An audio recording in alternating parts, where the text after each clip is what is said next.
All right, welcome to the Marketecture Podcast. This is Ari Paparo. I'm here with Eric Franchi, and our guest today is Paul Bannister, who is the Chief Strategy Officer for Raptive. Eric, you know Paul pretty well, right? Yeah, we've had him on before. He is a go-to around all things publisher and publisher monetization, and just with everything moving so quickly these days, I think he's going to be a great person to dig into. And he did a presentation, I think, that you saw that inspired this. Yeah. Yeah, like last Thursday, I was double dipping. I was at the Roku Summit, and then I was also at the BidSwitch Summit. They're like a block away from each other. And at the BidSwitch Summit, Paul gave a presentation of some original research on consumers and AI. I love original research, new insights I hadn't seen previously about how consumers react to AI content. So I asked him to come on the show and to present some of that. So it should be pretty interesting. Awesome. And then we've got a bunch of news as usual, earnings wrap up, and maybe, kind of like a quarterly overview. We should talk about what we've learned. We've got AI. We've got a couple of random stories as well. So this will be a fun one.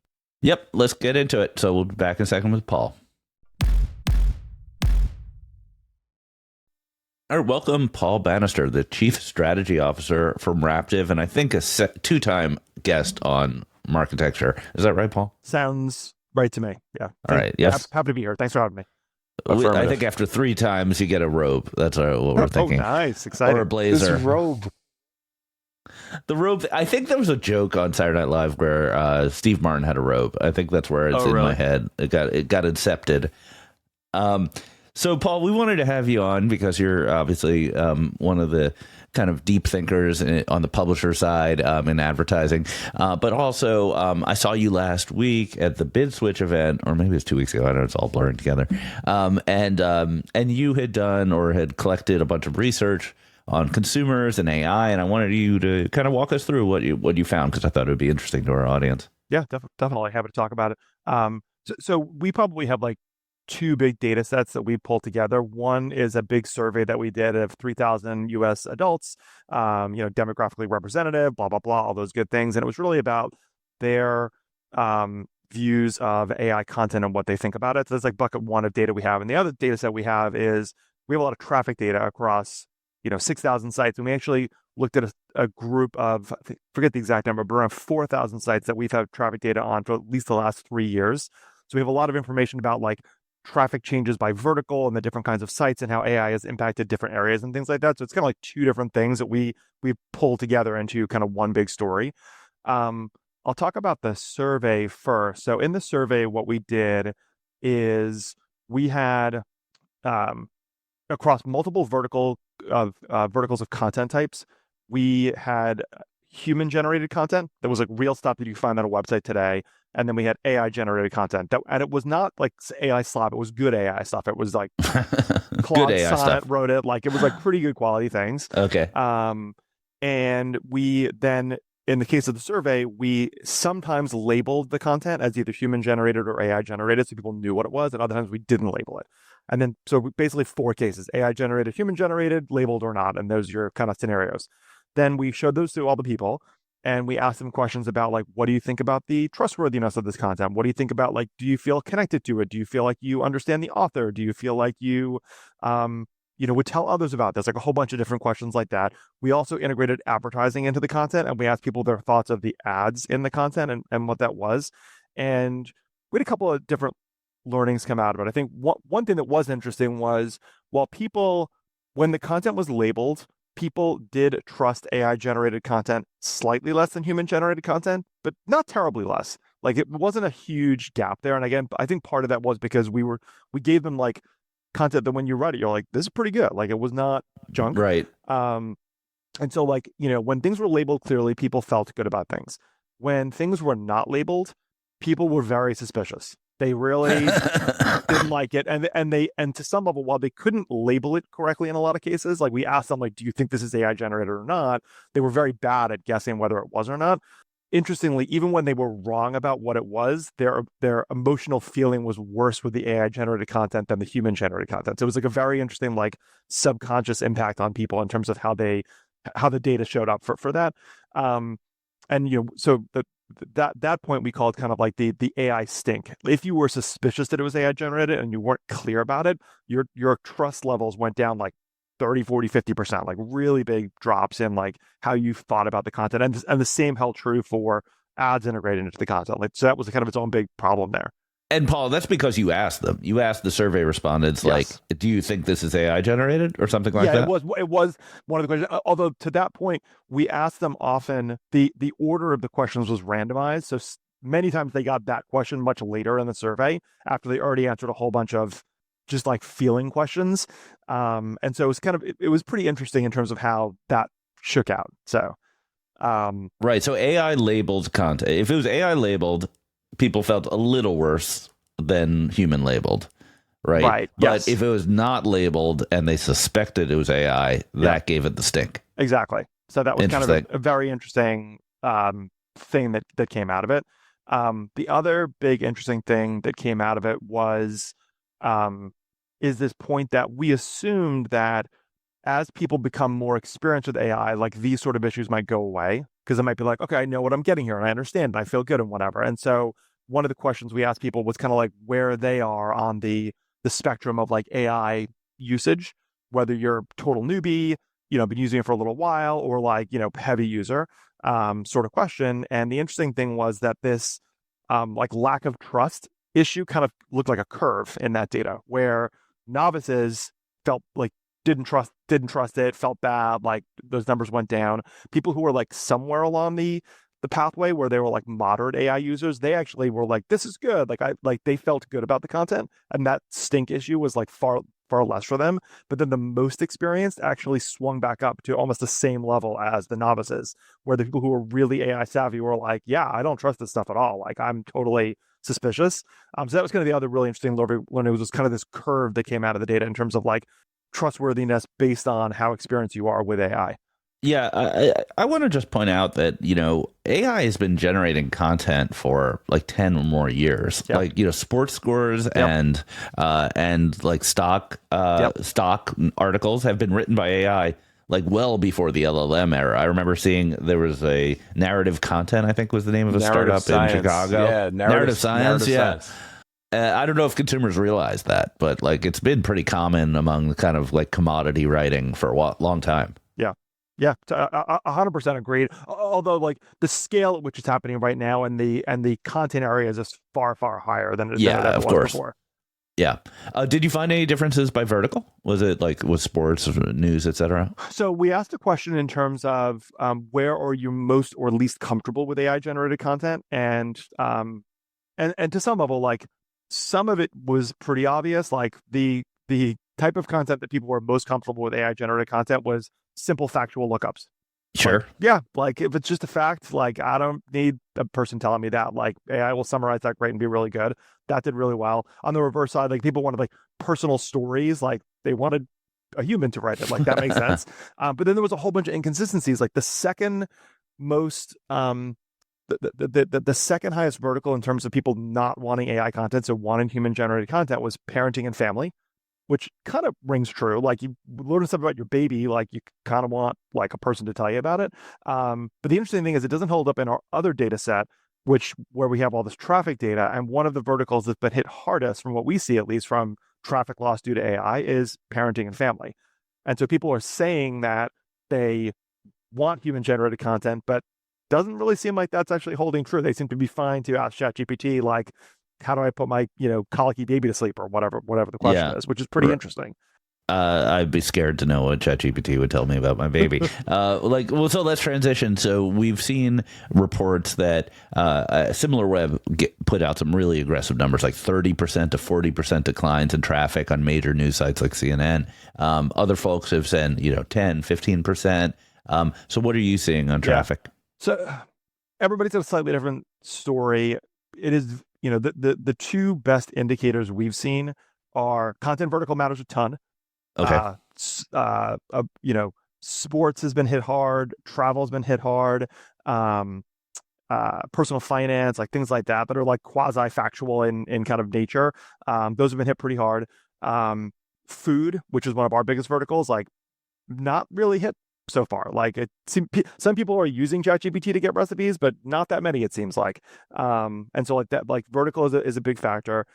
News, we don't have as many news sites. My data there is not amazing, but from what we see, news hasn't been hit as hard, partly because search already hasn't been a great traffic driver for news for a while now.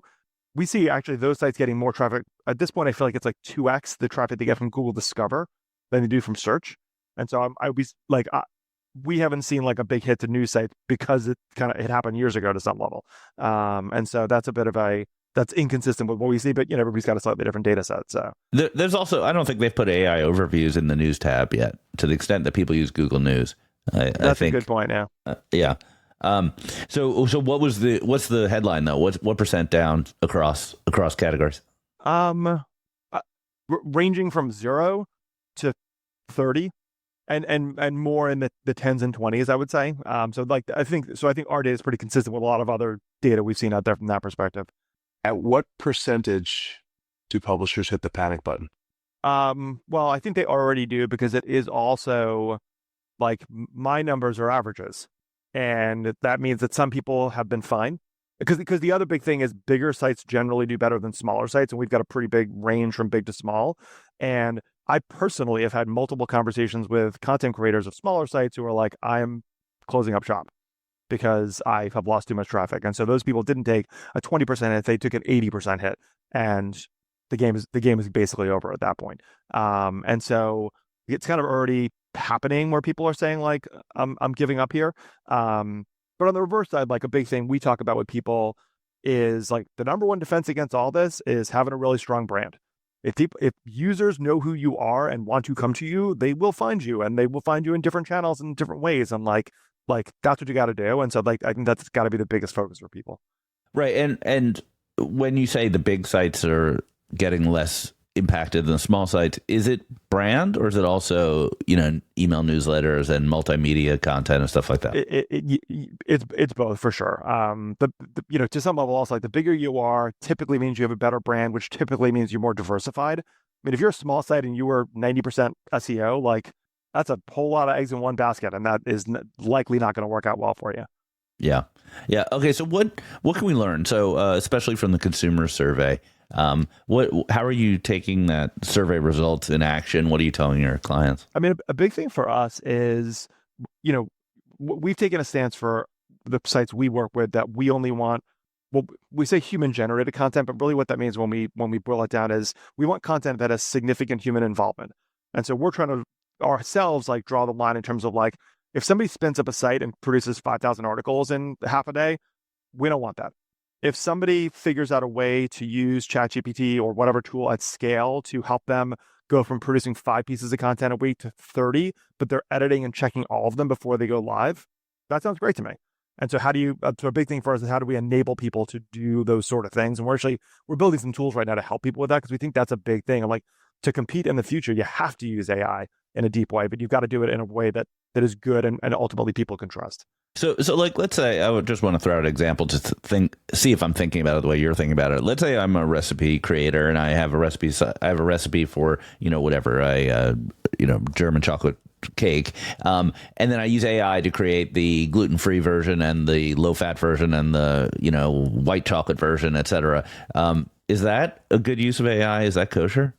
I think, again, if you are reading those and checking them and validating, I mean, in the case of food, I would prefer if you cooked it to make sure that it literally worked. But if you're a professional baker and you've got a pretty good sense of what works, like that's probably okay. Sure. We want the human involvement. Yeah, let the AI raise your children, but chocolate cake, absolutely not. We got to check it. Yeah, 100%. All right, I want to transition to another subject because while we have you here and you're such a deep thinker on this stuff, AdCP. AdCP, we're now like 3 or 4 weeks after they did their big demo and announcement, and one of the big use cases that some of the proponents are pushing is this idea of buying media across many small sites, automating the I/O process, and that's right up the alley of Raptive, as you represent many small sites. So what is your current thinking? How involved were you in AdCP or are involved? And what is your thinking about that use case? Yeah. So, we're one of the I don't think we're technically a founding member, but we were like in the launch, and we've been kind of involved, from before it was announced. We've got some people kind of working a little bit on like the spec and trying to help figure those bits and pieces out. And we are definitely talking to companies now about like running tests to actually get dollars to transact, and we've plugged them into our GAM and all that stuff. So we're pretty involved. It's also early that like it's hard to really know how this is going to shake out. Like I'm not concerned about the outcome here. I think that small sites are always going to be challenged from an advertising perspective in terms of making things work and understanding the right ways to price things and the right ways to ultimately drive the most value. And so I think that for what we do, I think that AdCP, if AdCP can be a part of like removing a bunch of nonsense that's in the programmatic ecosystem and creating a cleaner, better ecosystem, like that sounds great. And I think we will still have a really important role to play in that. How since you're in this business pre-AI, how important is the workflow or the use case where an advertiser wants to cherry pick some of your thousands of publishers? Is that a use case that people want? I can say from the direct side and like the PMP side, most people, a lot of people want some level of like site targeting. Most of them are pretty happy for us to do it for them. And we say like, okay, you want this contextual targeting, this, demographic targeting based on domain or whatever it is. And I'm like, people ask for that, but they're happy with us doing it. We don't see that many people saying like, we want these 13 sites and not these 24 or whatever. Like that happens, but it's a lot less common.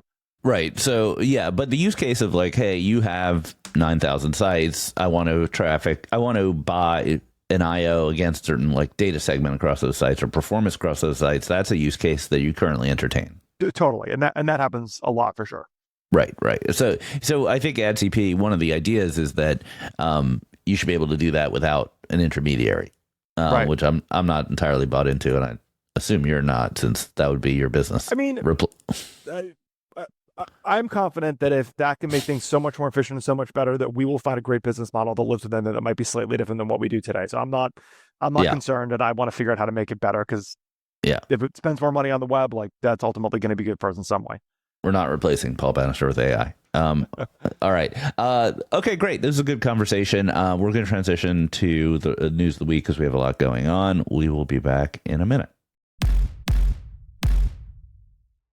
All right, everybody, we are back with the refresh. We have a lot to talk about this week. Maybe we'll start with earnings, the final earnings recap of the past 3 weeks. We've been doing a bunch of this stuff, so maybe we can take a step back afterwards and talk about what we've learned in the market. So I'll take through it quickly. We could talk about any specifics afterwards. So this is end of last week as well as this week. So TTD had solid earnings, revenue up 18% year over year for the quarter. Viant also solid earnings, revenue up 12%. CTV was up 46% for Viant. They said audio, similar to what we heard last week with Magnite, is growing very quickly. And they won Molson Coors, which they've been making a lot of noise about. So some great stuff out of Viant. They were also talking up their autonomous platform that, basically they're positioning as a open internet alternative to PMax and Advantage Plus. AppLovin, another monster quarter, up 68% to a $1.4 billion quarter. Teads was interesting. Teads was, unfortunately, revenue was up a bunch. Revenue was up 42%, largely due to the Teads integration from Legacy Outbrain, but the company swung to a big loss, which had a real effect on the stock. And this is where one of those stats that you pointed to in the previous segment where I came from, Teads in their call said they've seen 10 to 15% decline among what they call premium publishers. We'll talk about that in a second. We talk about some open web stuff. Then finally, Pubmatic, solid quarter, revenue up 5%. Again, CTV up 50%. Yeah. Anything specific you guys want to touch on before we just kind of bring it back to what we learned this quarter? Look, Teads, I'm worried about Teads. So they have enormous amount of debt service because they took on debt to do the acquisition. And when you have a lot of debt, you do not want a 10 to 15% decline in your top line to suddenly come from an external factor. And I talked to someone earlier this week. I was like, what could Teads do? And the first thing they said is they have to renegotiate the debt. And when that's your first priority, that's not great. That's not a great position to be in. So keep an eye on that space. Yeah, yeah, no, unfortunately. Paul, anything call out to you? No, I mean, it all seems like I don't want to say standard stuff, but like these are mostly directions we've seen from these companies in the past. The Teads thing is a little bit of a surprising point for sure, but it does jibe with everything else we're hearing from other angles. So yeah, makes sense. Teads is Yeah, very exposed to open web, right? Teads is video, but it's a lot of web online video. video. Yeah. Yeah. The other thing I'm interested in is this more Molson Coors win for Viant. The conventional wisdom's always been that there's like three major DSPs, maybe four if you include Yahoo, and then the sort of peloton of sub $1 billion DSPs all sort of compete with each other. And the question is Viant breaking out? Is Viant going to join the top four? They don't have the revenue. Like, they're a pretty small company compared to the other ones. But if they can win top 100 advertisers onto their platform and take it from Trade Desk or whoever, I don't know where Molson was migrating from, that's a big deal. That's good for that company and stock. Yeah, yeah. Competition is good. I agree. And, if we believe that AI is going to, rewrite the script, so to speak, and create an opportunity for new winners, I think you're onto something, right? Because they might not have the revenue today, but what do they have? They have a bit of a head start in AI, at least from a positioning perspective. They've got good assets in terms of both the household ID as well as the legacy Iris TV content ID. And they're really trying to champion this idea of, making the open web, the open internet, accountable, measurable, ability to, be outcomes based. Don't forget smart, aggressive founders, not private equity. The most aggressive founders, having competed with them for a long time, never count out the Vanderhooks. All right, No. what do we learn this quarter? Almost every company was up. The demand side companies are up more than the supply side companies in general. The platforms, namely the walled gardens, they were up more than anyone. So I think it's the continuation of the trend is number one. Number two, we're seeing the impact of AI. I go back to the stat that you pointed out, Ari, when we were talking about Meta, where fully 30% of their revenue was being driven by the end-to-end AI ad products. And others have been pointing to that. And then for the open internet, CTV is driving like all of the growth. Everybody's All of the talking growth. about 50% quarter over quarter, 50% year over year with CTV. And, a little bit of mixed in terms of the, state of display, open web. If you're, kind of using AI, I think it gives you a good, nice lane there. Yeah, 2026 is CTV plus a political year. Could be gangbusters for a lot of these companies. It should be. Yeah, that's a great point. Let's go back, talk about open web. Let's talk about some of the stuff. I think that Paul, having you here is going to be a good conversation. So there was a report a couple of weeks ago. I don't remember if we talked about it when it came out. All right, but Digiday had a good write up on it. I think it was last week, where basically Forrester in their 2026 predictions. By the way, to differentiate, you need to do your 2026 predictions like 2 months Early? before it's one. Yeah, it's like 2 months before the year. pumpkin spice latte. We're gonna do them in September. Exactly. Yeah, they had a number of predictions, but the big one that I think got everybody talking was they predict that display budgets are going to be cut 30% due to AI, and the reason why is twofold. There's a couple of quotes. Maybe we pull them out, maybe we don't. So number one, it's traffic.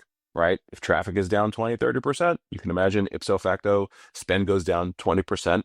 But then there's the unaddressability, unaccountability, right? Where it's like very difficult if you've got a choice of spending on a walled garden, which supposedly $1 in, $3 out, with the unclear $1 in, what do you get out of the open internet? And you need to make a choice. You wonder where that choice is gonna go in a rational buyer's mind.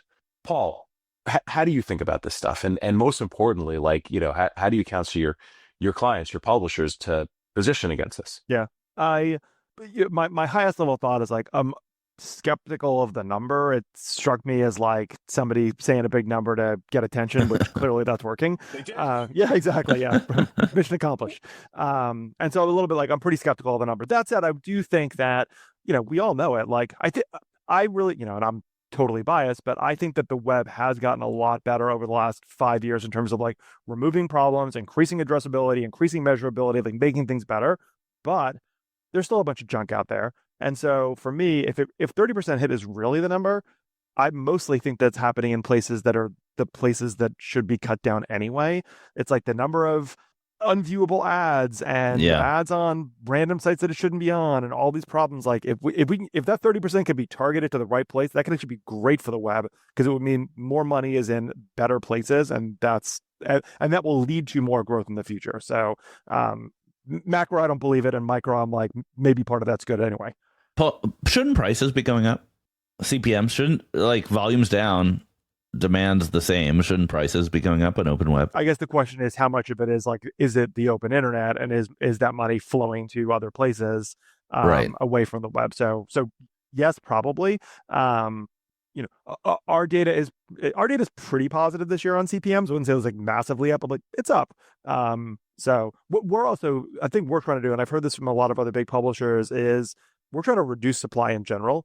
We actually lowered this year our content ad density, like average at the beginning of the year was like, I think like 25%, and now it's like 21%. So we're trying to cut ads out in places, because we're finding for the first time ever, it used to be that if you lowered ad density by 10%, you would increase advertiser outcomes, but you'd make 8% less money in the process. So like that was a loss. Now we're finding that there's actually a bunch of places where we're able to cut density or cut ad load in general and make the same or more.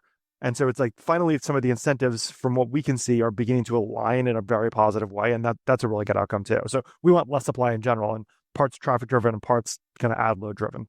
Yeah. So just quick follow-up question. How do you calculate ad density? How do you get to 20%? It's similar. Is it pixels?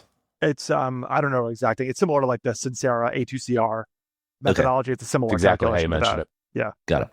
Is there a killer app in terms of an ad format that, if you had your choice, this would be the one, or maybe one or two of them, that would be widely adopted across the open web? They're performant, they're measurable, they drive, all types of outcomes for brands. I don't know if there's a single one. That's the other thing we've done, is we're cutting more and more plain display and replacing it more with like high impact formats. And that's like a big thing. So to sum up a little bit, it's a little bit case specific in terms of like the right unit. But like, for us, like we've got a library of 10 to 15 different formats that we can sell. And, our team is picking the right unit for the right place. But it's like, they're just better units that perform better for the advertiser. And that, again, allows us to remove the plain old display, which is definitely not as good. Yeah, that makes perfect sense. All right, cool. Let's move on. Let's talk AI. It was a big week with AI again. Of course, every week. And everybody basically announced the same thing. So Amazon had a bunch of announcements with Unbox, but they announced Ads Agent, which is an AI that sets up and optimizes campaigns. Google rolled out Ads Advisor, which is an agentic product that basically does the same thing.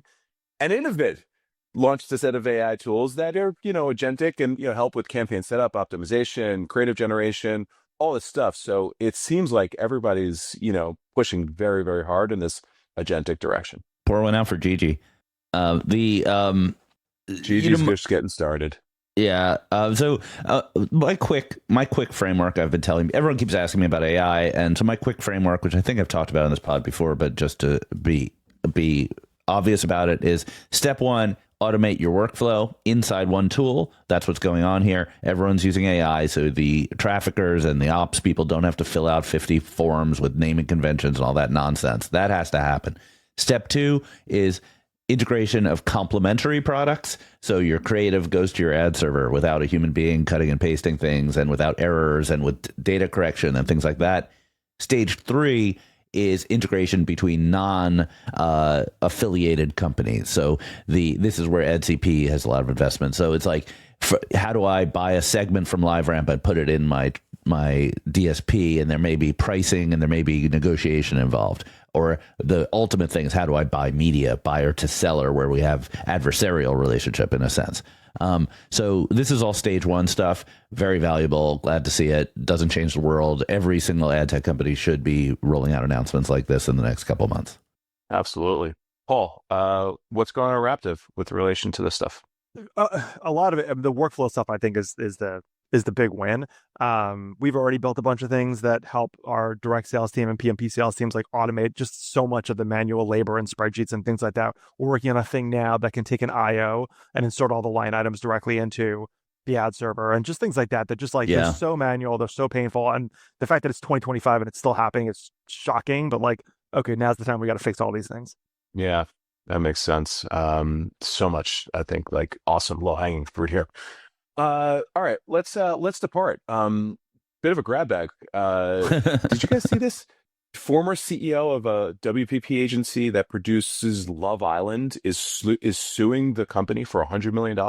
Yeah, the Business Insider, Lara O'Reilly, reporting on this. My big question is, like, WPP produced Love Island? That's the part that I was like, what is going on? This is a set of words I didn't expect to see in a row. Yeah, it's a WPP agency, right? Remember these, there's a bit of a, kind of Frankenstein. It's called Motion Content Group. And they specialize in reality TV. So sounds like this gentleman, the former chief executive, name is Richard Foster, was allegedly ousted after he sounds like a whistleblower complaint on kickbacks and rebates. I think the article goes into some depth about this, that, getting a media rebate is not illegal in the US. So basically you buy media, you get a couple % back. What he is alleging is that those kickbacks, for lack of a better word, were not either disclosed or shared with the customers whose media dollars it was. And then he was fired for that. Seems very possible. I don't know. But we learned that WP has an agency that produces reality TV. Another facet of this that I learned that's crazy is that, like, all the big agencies have these barter agencies that they don't like to talk about. And so a lot of this rebate stuff happens through the barter agencies, where they do a media buy and then they get, millions of dollars of unsold media as sort of a bonus. And then they're allowed to allocate that unsold media to either other clients or for trades. They might give it to an airline to get first class seats on the airline that are unsold, and then their executives fly around for free. It's really ridiculously weird. It's like ready for like a Thomas Pynchon novel, how weird it is. But that might be part of this. And going on forever, by the way, the barter agencies. Yeah, the barter. That sounds like the most fun job. Like running the barter agency, doesn't it? Just the random stuff in your office. All right. Yeah, exactly. You're just. I got making phone calls. Love Island DVDs over here. Which. Yeah, exactly. It sounds awesome. Yeah, and I'm sure they're super profitable. Anyway, all right. Let's one more, kind of interesting one that I don't think anybody would have predicted was Nativo.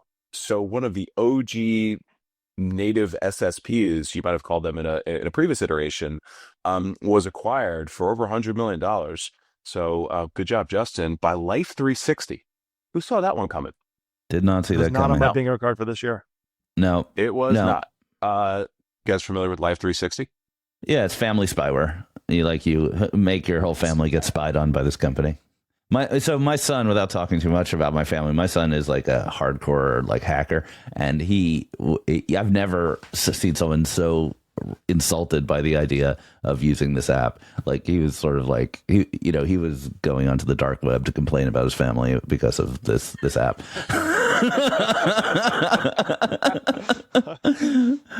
Anyway, so it's a company that has I guess we call it, very rich location and behavioral insights, and they cannot connect it to advertising with a platform like Nativo that seems purpose built to help run an RMN. So maybe this is the beginning of the next big RMN. Yeah, I think Live 360 is sort of positioning itself as like another like super awesome, like a way to reach young people in some sort of I hate to say a privacy protected way, but some like way. Because like honestly, I mean, the detail of what they track on your family is pretty extreme. So I do have questions about how safe they are. But yeah, being able to take that data and run it across, many apps, many websites seems like an obvious use case here. I also feel like, I don't know a ton about the company, but like they've done quite well. Like their stock's gone really high up over time. They seem to have made a lot of good decisions. So, they, clearly they've got some master plan here, and we'll see what happens. Yeah, for sure.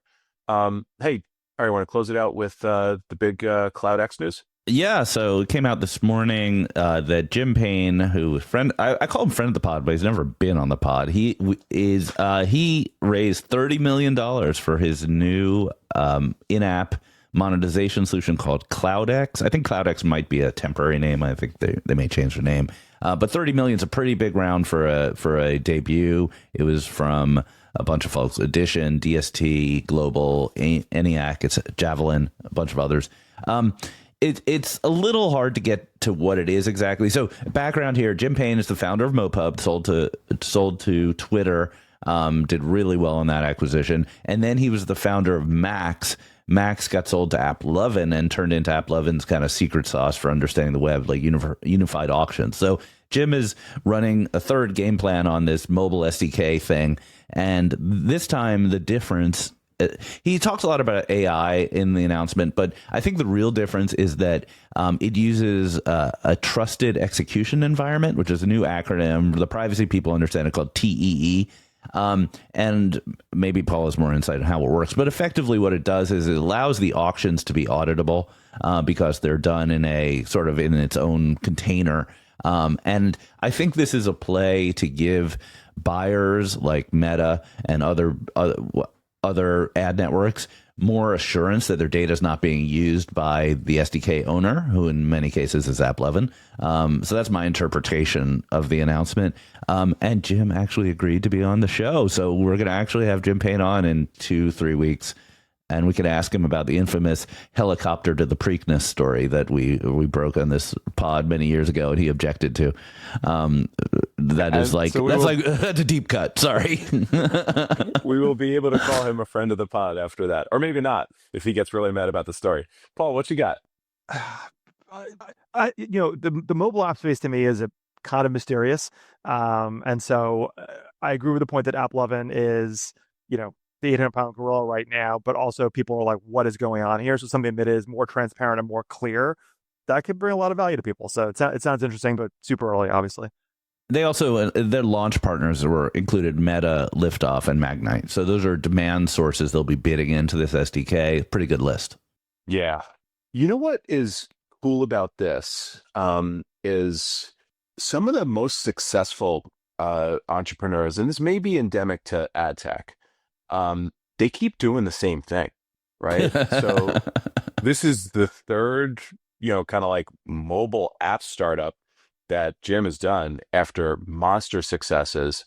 Think about like the Moat guys. They built, the best like analytics platform ever. They're back building an analytics platform. The Universal Ads guys, they just keep building ads APIs, starting with Shift or brand networks. And they've done it like 2 or 3 times super successfully. There's something to this idea of people just like, bringing back the old playbooks, which makes me wonder, is there a DSP in someone's future? There's so many people who want me to build a Mr. DSP. Paparo. Oh my God. I know. I could build a DSP and then exit for like $100 million, like 3 times in a row if I wanted to. Like there's so many people who want to buy a DSP, but then you have to build it and then buy it, build it, buy it. But should we stop recording and have a different conversation? Let's start now. I'm ready to go. Let's do it. Let's do it. Yeah. Amazing. As another side note, while people are looking for business ideas, I think doing something like what Jim Payne is doing in CTV would be really interesting. I think the current state of like the auction mechanics in CTV are really messy and a lot of duplication and stuff like that. And having like a neutral SDK that serves the ads would be a pretty interesting play, but worth thinking about. Inboxes are open. That's a neat idea. All right, this is a great conversation. I think on that we'll call it. Paul, thanks so much for being here and sharing your insights about consumers and AI. Can people get the slides, or is it I'm private? happy to share the ones that I shared at the BitSwitch thing. So sure, we'll figure out how to get them out there. Okay, reach out to Paul on LinkedIn or wherever, and he can provide you the slides. It was pretty interesting stuff. So thanks for being here. Yeah, thanks very much. Appreciate you having me on the pod again. See you next week, everybody. Thanks, Paul. Thanks.